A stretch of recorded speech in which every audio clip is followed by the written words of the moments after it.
Rev up your engines!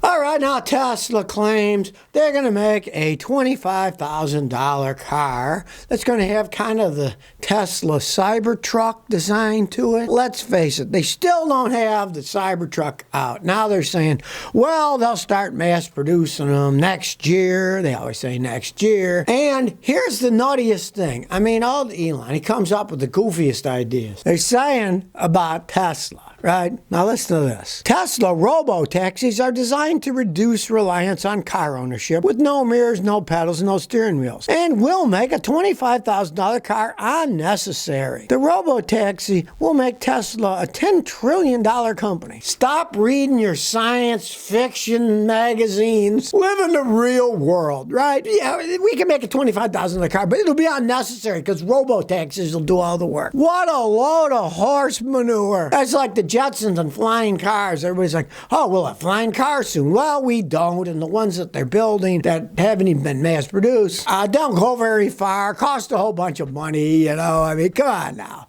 These robo-taxis are not going to take over the world. They got enough problems with them just driving in the limited area like part of San Francisco and Austin, because, of course, he's in Austin now, old Elon with Tesla. So they got robo-taxis going in Austin now, right? I just find it funny that on the one hand they say, well, yeah, in the future, we're going to build a $25,000 electric car. Hey, let's take inflation into account. If he's saying a $25,000 car and he builds it 5 years from now with inflation, boy, it would be a real pile of junk because 25 grand be worth a lot less 5-10 years from now than it is today. So, don't hold your breath on Tesla ever making any $25,000 electric cars. And also, don't hold your breath that no one's going to buy cars anymore. We'll all be riding around in robo-taxis. Barack says, Scotty, what's the most unreliable car you ever worked on? Why was it so unreliable? All right, by far it was the Chrysler TC by Maserati.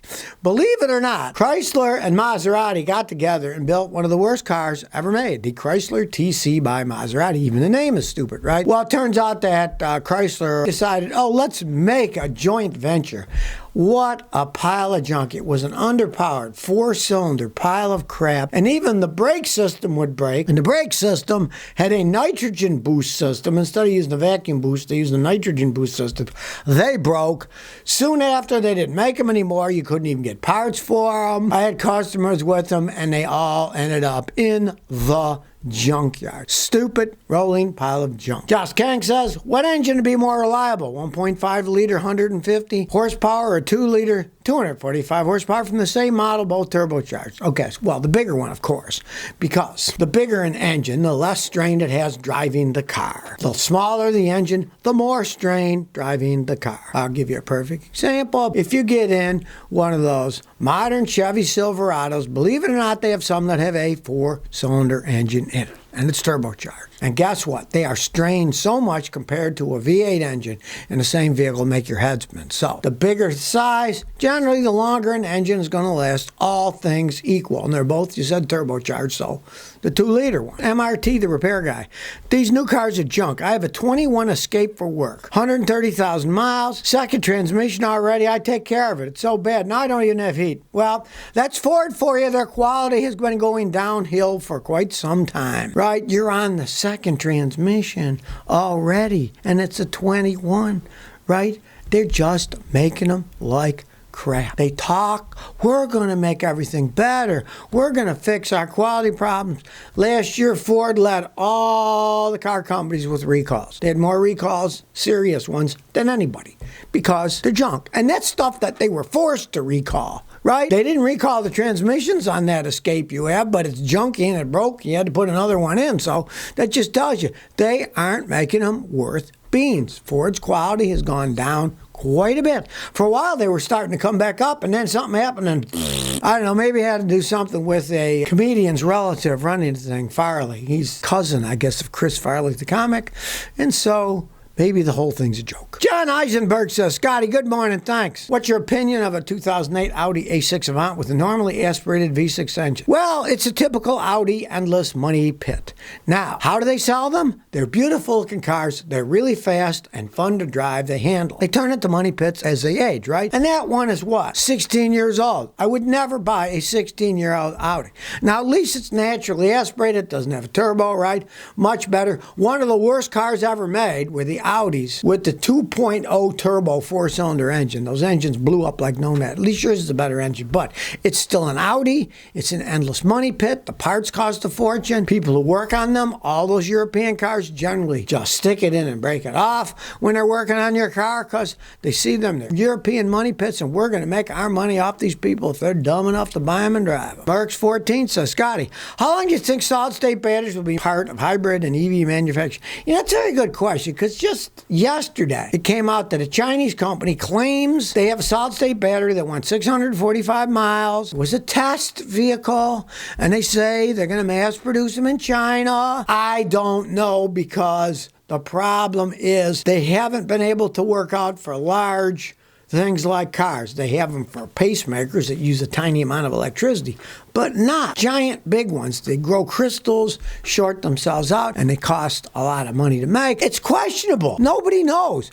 Maybe in 5 or 10 years, they'll have them. Toyota's saying maybe they'll make one that goes 1,000 miles. If they did, it's a game changer. But is there enough lithium to make them with? Is there actual long-term range over time? Maybe they'll degrade fast. Problem with a lot of them is they degrade too fast.